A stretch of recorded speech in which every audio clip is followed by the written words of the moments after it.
we are taking this seriously. ক্রিকেটারদেরকে সাবধান করে দিলেন বিসিবি। ক্রিকেটারদেরকে খেলোয়াড়দেরকে সাবধান এবং কড়া বার্তা দিলেন বিসিবি। কোনো সংগঠনের সাথে জড়িত থাকা যাবে না যারা জাতীয় দলের খেলোয়াড় থাকবেন। ইয়েস, এটা একটা উচিত শিক্ষা হয়েছে, এটা চরম শিক্ষা হয়েছে। যাদের জাতীয় দলে কোনো ফরম্যাট নাই, যাদের জাতীয় দলে কোনো ফর্ম নাই, যাদের জাতীয় দলে কোনো কাম নাই, এরা জাতীয় দলের ক্রিকেটারদেরকে নিয়ে ক্রিকেটার বয়কট করে কিভাবে? এবার বিসিবি নড়ে চড়ে বসেছে।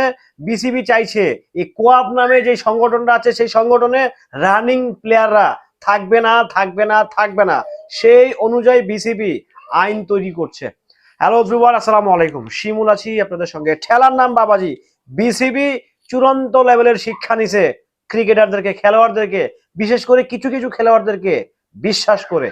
এরা যে নিমুখ হারাম ছিল, এরা যে গাদ্দার ছিল, এরা যে গাদ্দারি করবে সেটা বিসিবি স্বপ্নেও কল্পনা করেনি। আর তাই তো বিসিবি স্বপ্নে কল্পনা না করতে পেরেই এবার বাস্তবে স্বপ্ন রূপান্তরিত করতে যাচ্ছে।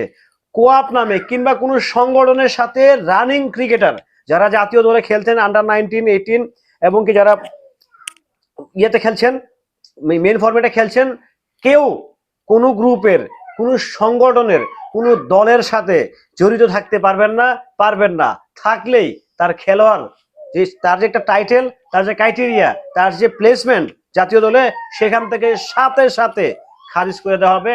সাথে সাথে হাতে মূলা ধরে, হাতে আরকেন, পিছনে অন্য কিছু দিয়ে বাসায় পাঠায় দেওয়া হবে যে তুমি তোমার সংগঠন নিয়ে থাকো, আমি আমার দল গুছাই। সো বিসিবি যে সিদ্ধান্তটা নিতে যাচ্ছে এটা চূড়ান্ত লেভেলের সিদ্ধান্ত। এটা যদি হয় তাহলে যারা খেলোয়াড় আছেন, যারা অকর্মা খেলোয়াড় আছেন, যারা ক্রিকেটের পরিবেশটাকে ঘোলাটে করতে চায়, তাদের জন্য তো বটেই। ভাই আমার কথা হচ্ছে, ক্রিকেটের রাজনীতি করবি, পলিটিক্স করবি, কর।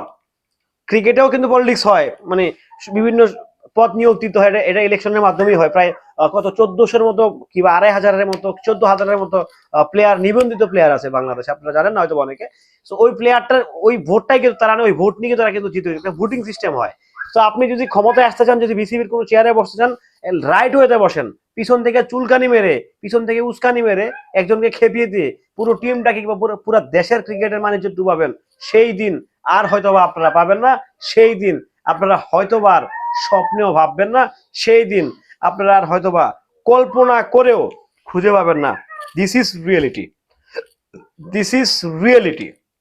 সো বিসিবি যে সিদ্ধান্ত নিতে যাচ্ছে, সেলুট জানাতে হয় বিসিবিকে। ইতিহাসের সেরা সিদ্ধান্ত নিতে যাচ্ছে বিসিবি। ইতিহাসের সেরা সিদ্ধান্ত হতে যাচ্ছে বিসিবির জন্য। সর্বোচ্চ নিরাপত্তা পাবে ক্রিকেটাররা, সর্বোচ্চ লেভেলের পারিশ্রমিক বিসিবি থেকেই দেওয়া হবে। কোনো সংগঠনের সাথে যুক্ত হয়ে আন্দোলন করে ক্রিকেটের পাশায় আগুন দেওয়ার প্রশ্নই আসে না। এবার যারা আজেরা প্লেয়ারদের সাথে ক্রিকেটের পাশায় আগুন দেওয়ার চেষ্টা করা হবে, ঠিক তাদেরকেই, যদি জাতীয় দলের খেলোয়াড় হয়, তাদের পাশে আগুন ধরিয়ে দিবে বিসিবি। রীতিমতো চরম থেকে চরম, চরম থেকে চরম শিক্ষা নিয়েছে এই প্লেয়ারদের আচার আচরণে। সো খুব দুর্দান্ত একটা ব্যাপার স্যাপার ছিল।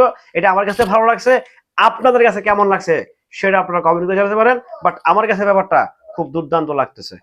ভালো থাকবেন, সুস্থ থাকবেন। আসসালামু আলাইকুম।